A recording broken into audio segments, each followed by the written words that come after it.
Hello, Anas. I'm going to give you some feedback on your write text number 1. I'm going to speak about your text in general terms and then in more specific terms about how you've written it.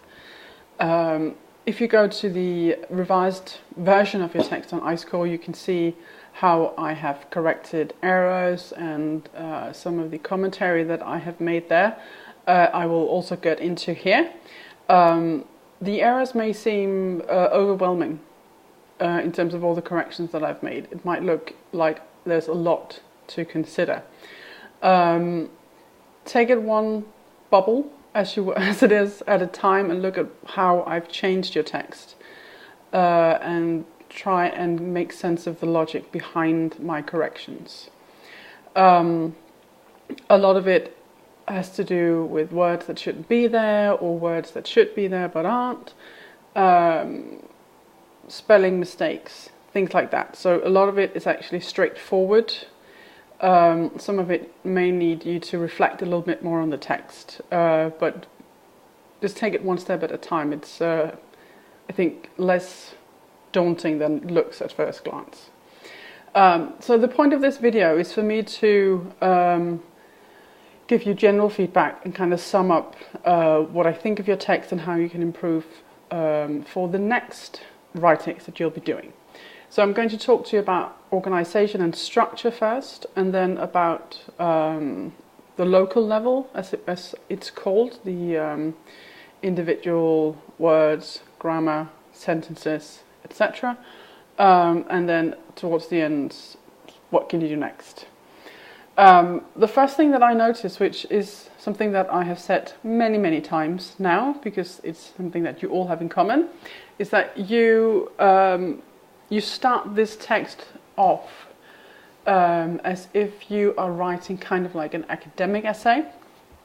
You start by saying, Edward Rudbeck's article, Give War a Chance, is very interesting to read. The very first time I read this, I thought he was wrong, blah, blah, etc. Having read it several times, I've been pleasantly surprised by several of his views and arguments, etc. So, actually, for me, that was an interesting beginning, because it's interesting for me to understand how and why you might have changed your perception of this. But what you have to keep in mind here is, I gave you the task of writing an article for a publication, the British Army Review. So if you think of a readership of people interested in military matters and in conflict in general, war studies, military studies, that type of thing, that they will not necessarily know Rudbeck, and if they do know him, they probably won't really remember what Give War a Chance was about.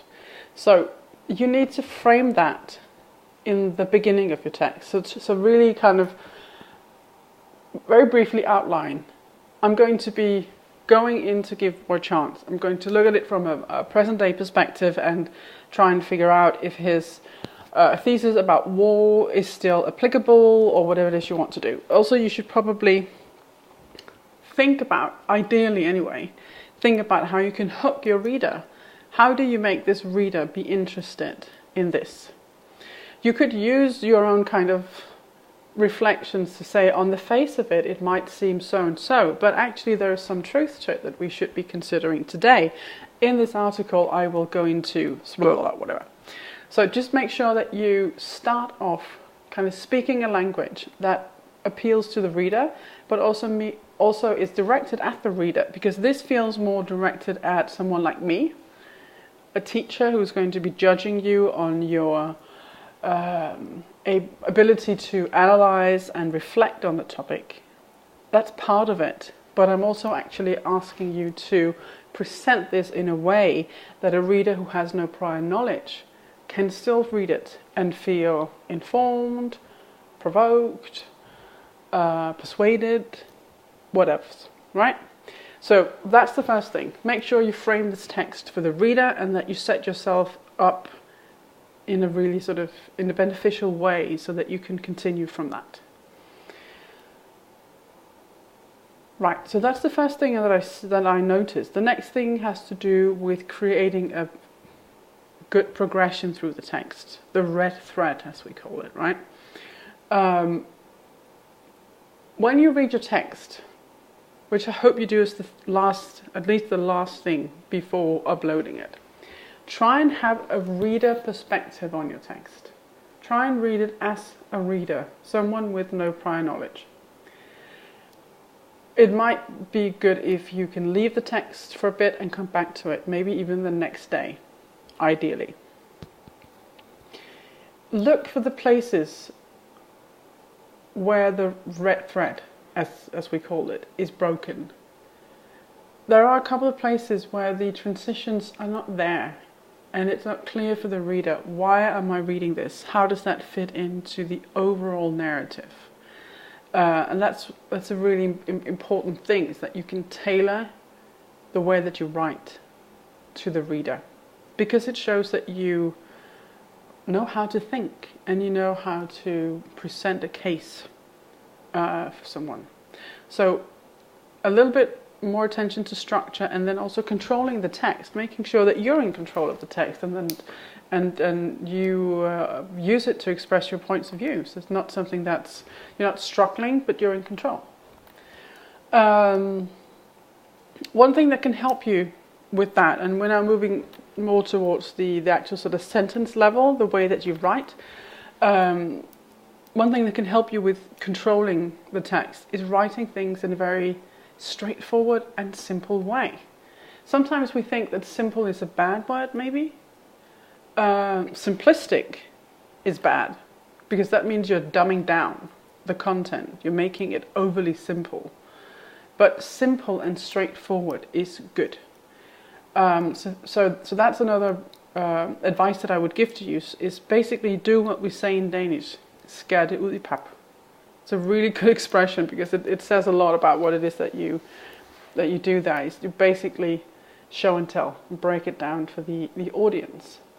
And once you've done that, you can always go back and elaborate and make it, if you think it's too choppy, too short sentences or whatever, you can go back and change that. But what happens when you kind of break it down into shorter, clearer sentences is that it becomes very evident for you whether or not you're actually saying what you want to say. And that gives you that control of the text that I'm talking about. Yeah. So that's to do with structure and coherence and being aware of your reader and the reader's experience of your text. Coming into the local level, as I say, there are different types of errors every now and again. It does make the text a little hard to read. So you need to work on that, because if the text becomes difficult to read from a purely kind of judging it on an academic level point of view, that's an issue. And then you have something that you can fix very quickly, and that's is the fact that you put commas where they're not supposed to be.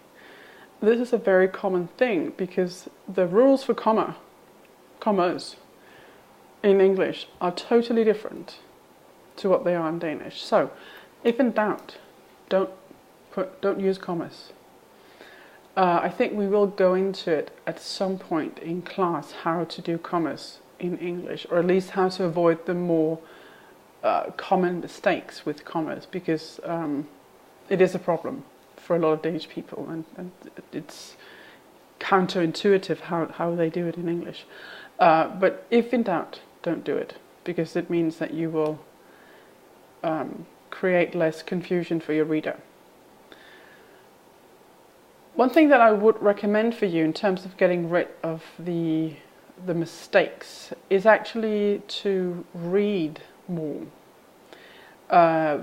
Obviously, writing more, training writing is the most straightforward way of doing it, but it's not always the case that you can manage to do that. But what you might be able to manage is reading for about 15 minutes a week. Find something that is outside of your area of interest, because that means that perhaps you're able to focus more on the writing and less on content. We consume an awful lot of content, of course, in English online, and that's usually not a problem because we are already aware of what we know something about the topic we're reading about. So sometimes language doesn't really, we don't notice the language. But if you read something that's outside of your comfort zone, you might notice the language more. So spend 15 minutes maybe reading something that is not familiar to you and something that's a little above what you would normally read, something that challenges you a little bit, but not too much, because then that becomes an issue. So you need a flow. But what I'd like you to do is to notice the language and notice sentence structure, notice linkages between words. Eventually you start to see certain words always appear together, certain phrases usually appear in the beginning of a sentence, or things like that. And the point here, of course, is for you to imitate what you read. So that's a less labor-intensive way of improving. The labor-intensive way is to write some more. And if you want to do that, let's talk about that. That's also an option, if you're up for it. Okay, so that's all I have to say to you at the moment. If you're interested in a grade, you can come and see me in class. I don't usually give out grades unless people ask for them. But I also know that a lot of people do feel that grades are useful. So if that's something that you feel, you can come and see me when we see each other in late September, I guess. Bye.